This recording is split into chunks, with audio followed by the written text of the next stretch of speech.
Mud, here's my cheat sheet for today. It's Thursday, it's September 8th, and it is the day after the debate. Now, I did stay up and lost some Z's to catch the debate. Let me go through real quick what I saw happening. Number one, it was very clear there were winners and losers in last night's debate. Ultimately, you have to judge based upon what you believe to be important to you, who the winners and losers were. But what I will tell you is that Rick Perry did draw a response that one is likely to be passionate to, either passionate for or passionate against. But I do think that he really delineated himself, along with Mitt Romney, along with even John Huntsman, who looks like quite the statesman last night, as people who are the real challengers for the presidency. I think it was very clear that, for example, Rick Santorum was over a match last night. I think Michelle Bachmann was lost in the shuffle. I think Ron Paul took himself out. So I do think that there were clear dividing lines. Newt Gingrich, he made me smile for the first time in quite a while last night, as he had a real conciliatory tone regarding the people up on the stage, and keeping clear that the objective is to reverse the negative policy that they believe has been put in place during this administration and enact the policy that they have each proposed as they believe to be the right thing moving forward. To that end, what's going to draw the most attention in the coming days is Rick Perry, who had been polling as the front runner, making very candid comments that we are not used to hearing on the national stage. For example, he did back up his assertion of Social Security being a Ponzi scheme. He defended as such by saying that people my age and younger, for example, will not have the benefits that have been promised to them. And to that end, he's absolutely right. I don't know that if using that language in such a bold way will work for him or not, but it is somewhat refreshing to hear him not afraid to say something like that, though I would have liked to hear the solution from him. Rather, the solutions came from Herman Cain and Mitt Romney on that particular issue. The other thing that Rick ended up saying that's going to draw a great deal of attention, I believe, is the characterization of the president. For example, when talking about the Texas border security issue, Rick Perry said that when the president went to El Paso and said that the border's never been safer, either he has terrible intelligence or, and speaking about the intelligence folks that report to him, not the president himself necessarily, or he's an abject liar.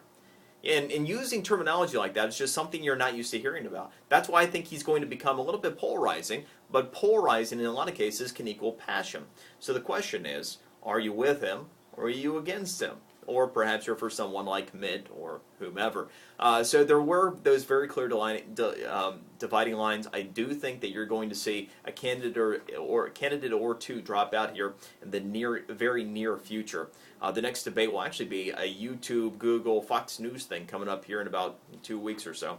All right, let me hit a couple other points real quick. Health insurance renewal time. So you've received your property appraisals proposed for the next year in the mail recently. Some of you got a surprise like I did, for example, and saw the appraised value actually rise for the first time since 2006, meaning that you have to pay more for your property taxes next year. Well, we knew it was coming with health insurance, but it is that renewal season time. I received notification from our insurance company. We use my wife's plan. Their company said that they are going to absorb the majority of the increase in cost, but even what they are just going to let get passed through to the employees will still be 10%.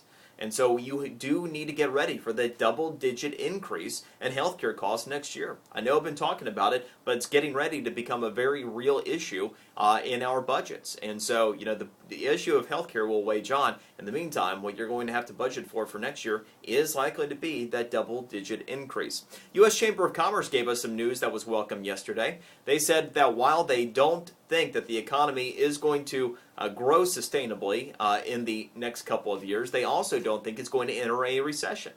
That is something that at a minimum right now is being priced into the financial markets with a 50% probability. A vote from the U.S. Chamber of Commerce is certainly welcome news, and you backed that up yesterday with some other numbers we got from job openings. We saw job openings reach 3.2 million in July.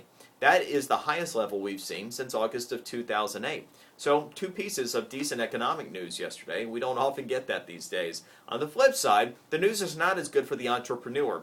We had some unfortunate information come out in that Labor Department report that is actually showing that those that are self-employed down over 2 million from the height of entrepreneurship, which took place in 2006. We are down now to the lowest level of entrepreneurs, those being self-employed, in 25 years. And obviously, that's not only a problem for those that are self-employed, it's a problem for innovation in this country, and it's a problem for job growth further down the line, because it's those entrepreneurs that build companies today that need to employ people tomorrow. So there is some consideration and some concern there.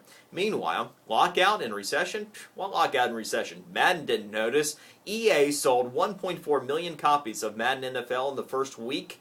That's up over 10% from the same time last year. No concerns, apparently, about the lockout.